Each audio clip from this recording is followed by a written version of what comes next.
I grew up in a society where we encourage a lot of the Harambee movement. But I believe that the pace which we are taking now, Mr. Speaker, to be able to regulate fundraisings is completely ill-advised. And I say so, Mr. Speaker, because I've taken some time to read through this fundraising bill. And I do not support the proposals which are being made in this bill. Mr. Speaker, we are a society, a country, which now we should be working hard to ensure that every citizen has got access to free health care. We should be working so hard, Mr. Speaker, to ensure that every student, every young kid born from the Bundus of Narok or from the other Bundus of Lake Turkana are able to get access to quality and free education as well as healthcare. Mr. Speaker, what we are doing now by regulating this kind of fundraising is by making sure that we are condemning this generation into poverty. Mr. Speaker, I completely detest that approach. I've sat down there listening to the Chief Whip talking about when he went to school, that he could not have finished school without Harambee. That is very true to all of us. But are we going to stagnate and stay there for the rest of our generation? Or are we going to do things differently? Earlier on, in the morning session, Mr. Speaker, we had the Cabinet Secretary of Housing, Lands and Housing. And she made a statement here and said that Narok County, with 6 sub-counties, will be entitled to a minimum of 220 houses per sub-county. That makes it about 1,320 houses for Narok County.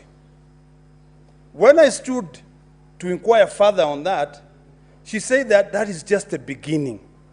Mr. Speaker, I want to invite my colleagues for us to discuss here is how do we make sure that if our funds are being deducted from our salaries, we can guarantee that those who have not been given an opportunity to get to where we are, the state takes that responsibility. When you now require us to profile individuals who are going to be carrying out fundraising activities, Mr. Speaker, the only thing that I conclude is that we are content with being poor, and we are content with widening the gap between the rich and the poor. Mr. Speaker, you cannot say that you will maintain an annual register of persons licensed by it to conduct a public fundraising appeal under this act.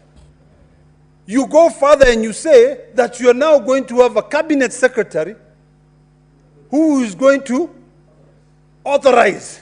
You go further and you say that in each and every county, Mr. Speaker, you're going to have a CC member who is going to keep a register. I think, Mr. Speaker, we are losing. We are completely losing our trajectory in terms of development in this country. If we were arguing, if the sponsor of this bill was saying, let us now regulate charitable organizations. Let us register charitable organizations that can be able to spell out their mission and goals.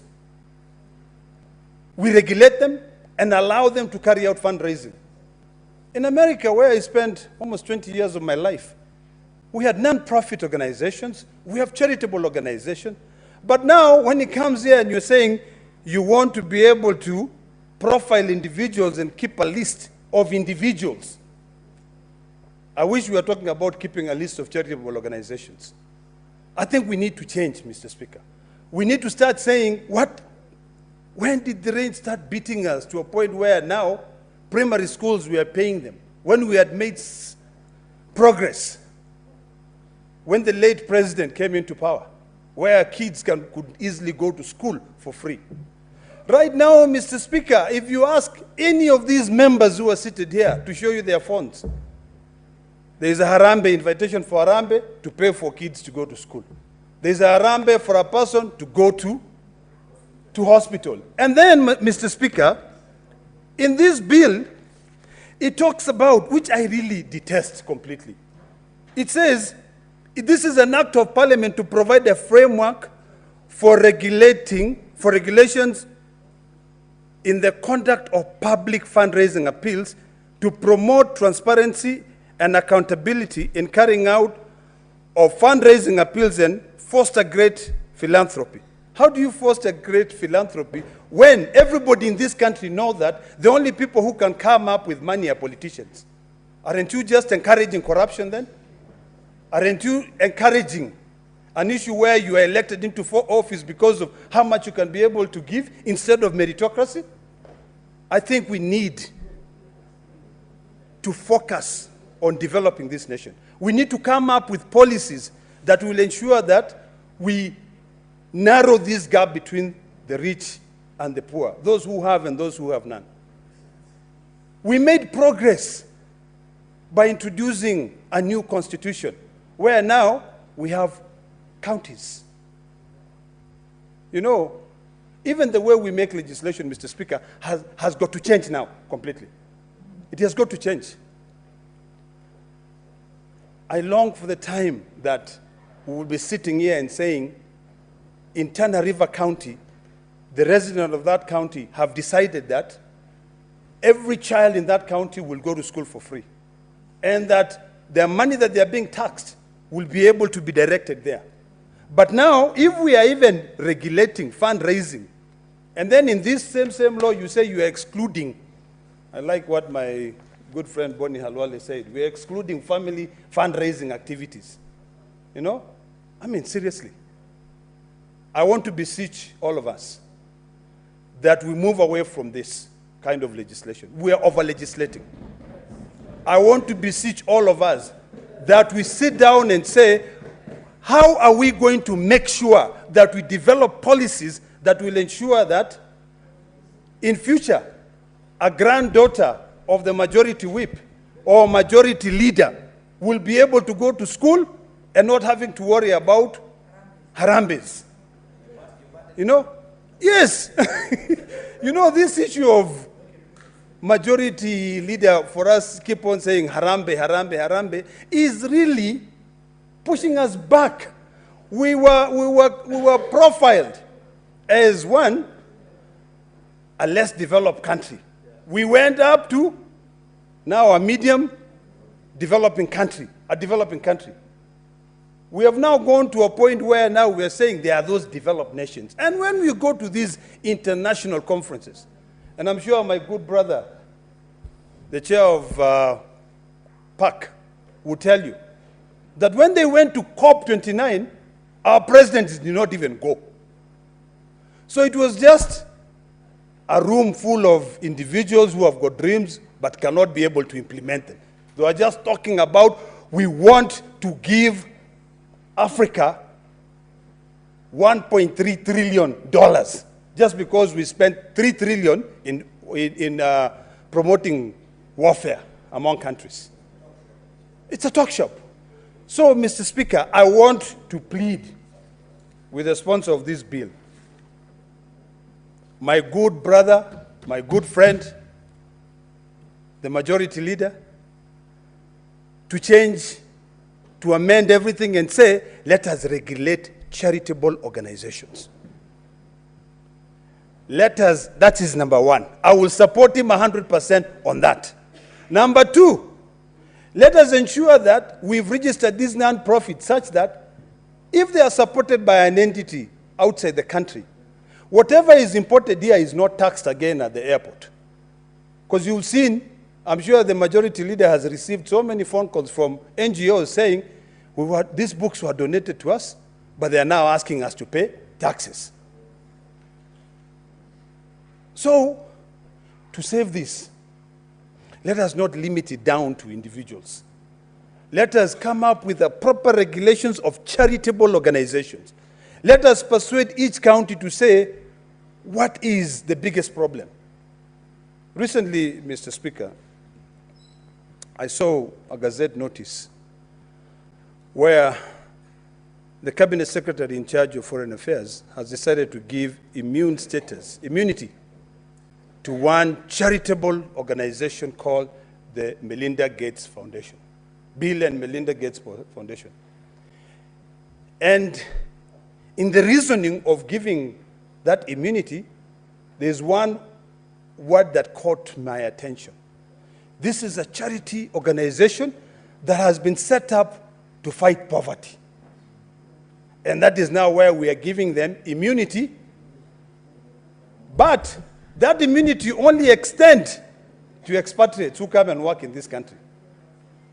But Kenyans who would have been co-opted to work in that company will not be immune. Come on. Why are we creating these different classes? Why are we profiling people? So I want to support, and I plead with Majority Leader, because he's one young man who is very, very intelligent and has really managed to change a lot of things, that let us, during the Committee of the Whole, change the act or the proposed legislation. Let us strictly regulate charitable organizations. Once we regulate those charitable organizations, the role of counties can now come in and say, because we all know our counties. We all know the status of our counties. We are informed by Session Paper number 10 of 1965. We are informed by the current situations of our Division of Revenue Bill, our CARA, how money is divided. We are informed by the debate that we have on a daily basis of how we divide revenue, whether by the size of the land or by the number of people who are there. We are informed by the Kenya Bureau of Statistics that tells us about the poverty in our counties. Why can we then ensure that in each and every county, Mr. Speaker, charitable organizations that are set up to work there are helped, assisted, and they are registered based on the circumstances of each of that county? There will be no interest of you supporting a charitable organization that is coming to Narok to be able to count wild animals. What for? But if you're telling me that you will go to West Pokot and ensure that you are funding a charitable organization that brings people together for cohesion, make sure that it supports education, I'll be among the first one to say, let's go for it. So, Mr. Speaker, to end, I would like to see this bill becomes law, but let us make it such that it doesn't profile people. Number two, such that it doesn't keep us stagnating. Let us now think like these developed nations that want to sponsor this charity organization. And you will know something, Mr. Speaker, as I wind up. A lot of these charity organizations will raise $1 billion. And they will say, we are going to fight poverty in Africa. And they will say, for Kenya, we'll give Kenya $200 million. I'm telling you, Mr. Speaker, and this is a fact, and you can go check. By the time that money lands to Kenya, 80% has gone into administration. Only 20% is what ends up fighting that poverty. So, Mr. Speaker, this is an area that I'm quite vast, and I want to support the Majority Leader in regulating charitable organizations. We want to make it easy for people to be able to improve their standard of living. If today I want to go to Senator Kipsang's home and support a local church there, I should not be regulated to do that, really. Thank you, Mr. Speaker. Senator Chimera. Asante Bwana Spika kwa kunipa fursa hii. Hata mimi pia niweke kauli yangu kwa mswada huu, Bwana Spika. Bwana Spika, nimesikiza changizo za viongozi wenzangu kwa mswada huu, Bwana Spika.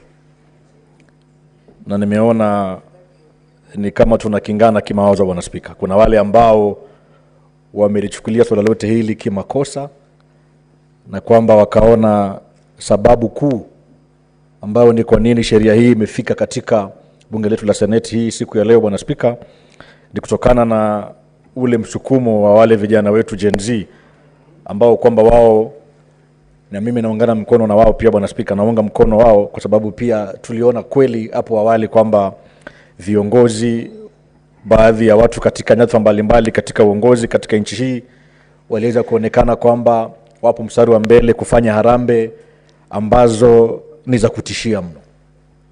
Kutishia kwamba kile kiwango ambacho wanatoa katika harambe zile, Bwana Spika kumradhi, kilikuwa kiwango cha juu zaidi. Na viongozi wengi ukiangalia mstakabala wao, Spika, ukiangalia ule mshahara ambao tunapokea kama maseneta, kama wabunge, kama MCAs, kama magavana na kama makatibu na mawaziri, Bwana Spika, hailingani na kile kiwango ambacho wanatoa katika harambe hizi. Na ndiposa mori ama hasira ikaweza